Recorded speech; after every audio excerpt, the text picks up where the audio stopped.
Hello my fellow super nerd friends, this is Becky, and welcome to Glorious Friday. It is glorious because it's sunny, my parents are gone, I have a working hourglass now, and I'm wearing my awesome Moriarty shirt because that's what people drink. From Redbubble. It's very nice. And it is still glorious in spite of the fact that I didn't get up until 2 and that someone ate the last banana.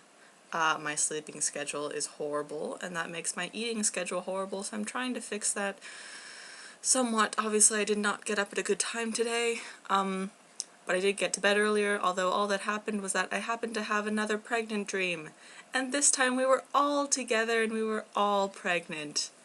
Wow, it was very strange. But it was good to see you guys again in my dreams. You haven't been there for a while, so that was nice.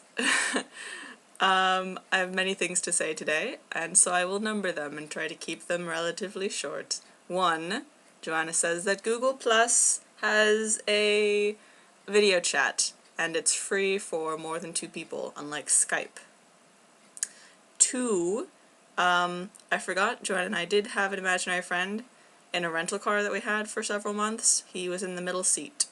His name was Bob. I don't know if that counts because he left with that rental car. He's still there. Maybe that does mean that he counts. 3, the sci-fi spectrum. I really haven't read as much sci-fi as I would have liked to. I definitely haven't read any hardcore science fiction. Doctor Who is definitely on the artsy end of science. The most scientific they get is reversing the polarity of the neutron flow.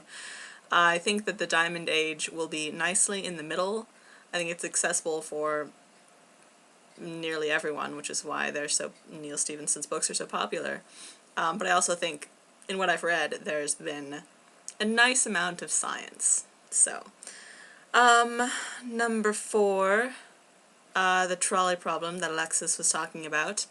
The solution that I like, if it were me in that situation, well, I don't like it, I suppose, but that I would go with, would be to flip the switch and then run over and die with the person that I'm close to. I'm not really too concerned about this trolley problem because I feel that there are too many parameters to actually consider what I would do in that situation. I mean, I don't know all the details of the situation, like, is it my job to flip the switch? How far away am I from these trolleys? Are the 5 people, like, did you say, are they tied up on the tracks?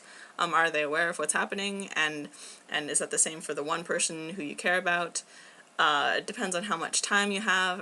I mean, obviously, now that we're thinking about it, we have as much time as we want, but I don't know, just because I know so little about the situation, I can't really take it seriously.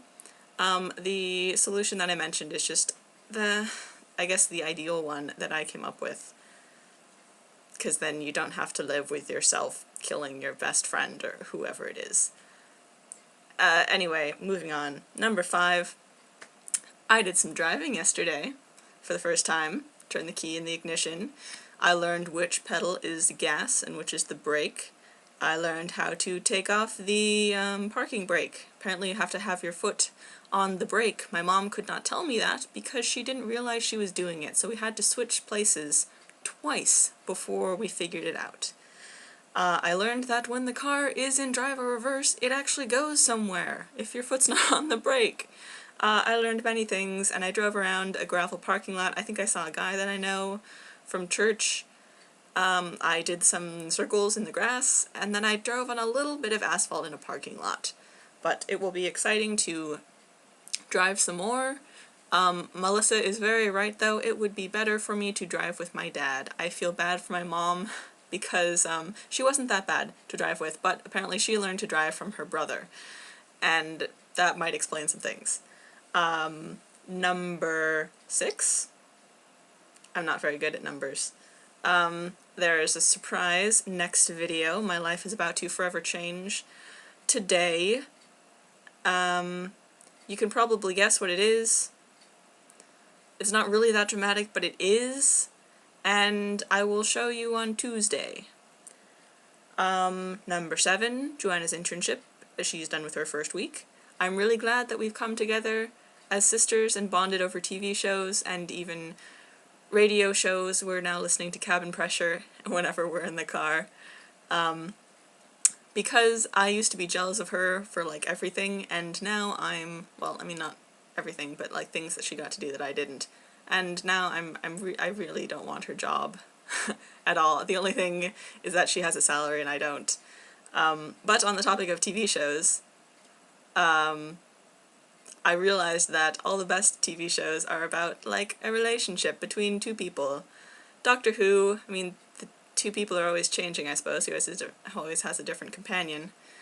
And then Sherlock and Merlin and now Supernatural. They all explore like the platonic or not platonic love or brotherly love between two people, and that makes them wonderful. I love my TV shows. Transitioning nicely from TV shows to number 8, music. I've mentioned this to Alexis before, but like I can kind of remember and mark stages of my life by what music I'm discovering and listening to all the time. Like last spring was James Blunt, and last year was probably like Johnsy and Maroon 5, and now this year has been Gautier, and now Fun, and I'm loving Fun, and I will now associate them with learning to drive. I will just like play Fun in the car, and they're wonderful.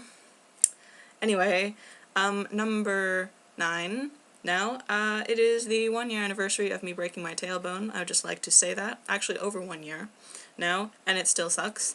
Haley, I'm so sorry. That was probably a horrible day for you. You were riding a bike really slowly, and it was hot, and we were starving, and then I went and broke my tailbone, so I was like hobbling, and it probably was not any fun for you, but fond summer memories, I suppose. I think I'm on number 10 now, and that is also about Doctor Who, sort of. I was really mad with Stephen Moffat. I was telling Alexis about this because he, the name of the new companion is Susan Tyler, and so I thought, well, the Doctor's granddaughter in 1963, her name is Susan, and Rose Tyler, so it could be like Rose's daughter or granddaughter, and so I thought he was going to ruin everything, because you can't just take a previous character and... So I was angry with him, but apparently this new companion is not related to any of previous characters, and she is a human on present-day Earth. I don't think there's much time travel involved there, but we know Stephen Moffat, so he could be lying about all these things, actually. And then he also says that she is nothing like the Doctor has ever seen before, and her journey is interesting, and Anyway, I'm so excited for Doctor Who now. Again, as I usually am, except for that. Anyway, continuing on to the Diamond Age. I don't know how we're going to section this, so I think that if, when a person gets to talking about the Diamond Age in their, video, like I finally am now, they can just say how far they've read, and then people will just have to pause it there, and if they haven't read that far, they will have to quickly, well, read that far. So I am on page 37 in the PDF. I think it's like 33 in my book. Right before Hackworth's Morning Ruminations, right before that section. And a few things I would like to say. The first one is the quote at the beginning of the book from Confucius, that by nature men are nearly alike, and by practice they get to be wide apart. And that's like what I was saying about people being the same except for their experiences. And I was like, yes, this book. And then when Hackworth is talking with the Lord, what's his name, long last name, with the granddaughter on the island, and he talks about genetically people being very similar or the same, but then culturally being different, and culture is something I hadn't thought of. about personality, and the fact that people like in the same culture who grew up with the same, I guess like values and stuff can be cultural sorts of things, and so people from the same culture reacting the same way to things, that is something I had not thought about. So that was cool. But this issue with personality, and it's probably like our white Taurus thing. There's probably a name for this phenomenon, but when you know something and are acquainted with something, then you happen to see it everywhere, and I think that's what's happening here. But moving on, the signs in the Diamond Age, I kind of mentioned that, but I was really excited when they were talking about Source Victoria, which I think I'm coming to understand what Source Victoria is. It's rather confusing. But with the lilies and all the microtubes and soaking up water like sand, I was like, it's like biomimicry, how awesome! But then Neil Stephenson went on to say that, no, really, these technicians don't really know anything about ecology. They're just using a bunch of nanotechnology just for the sake of it. So I was like, oh, that's a shame, but it's probably still a more sustainable...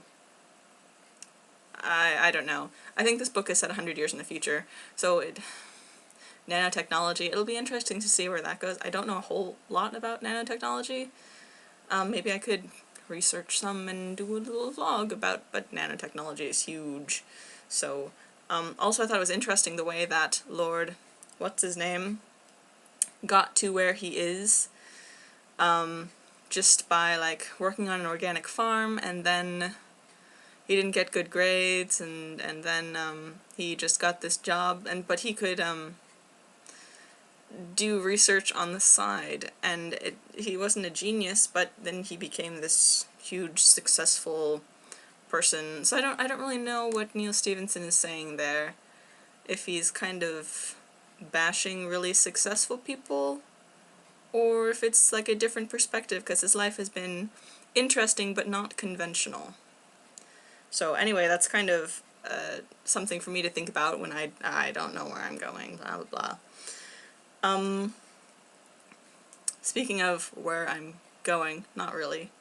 Geographic location in this book is confusing me with the Victorian thing. I think that's more of a culture than a geographic location, though. But Atlantis/Shanghai, it took me forever to learn how to say that. It is rather hard, Atlantis/Shanghai. What's Atlantis? It's probably one of those man-made islands that pop up. That's what I think. Shanghai, I guess, is actually Shanghai. It's not that far in the future. And they are in China, I guess, I've gathered. I love this book because you have to piece things together as you go. I love how they're contrasting Bud's life with, the Hackworths, and I think by this point now they're starting to come together because Bud just got arrested or whatnot. Back to Hackworth and Lord what's-his-name, when they were talking, the poem that they talked about, it took me a little while to interpret that, but with the education that they were talking about, that I think that made it more clear to me, and education is another aspect of personality. I guess, and I think education is going to be a big theme in this book, since the other, I think in the PDF it has the cover, like, summary and stuff. My book doesn't have that, but it's also a young lady's illustrated primer, and it's about the girl, you know, learning stuff, and maybe how education shapes who you are.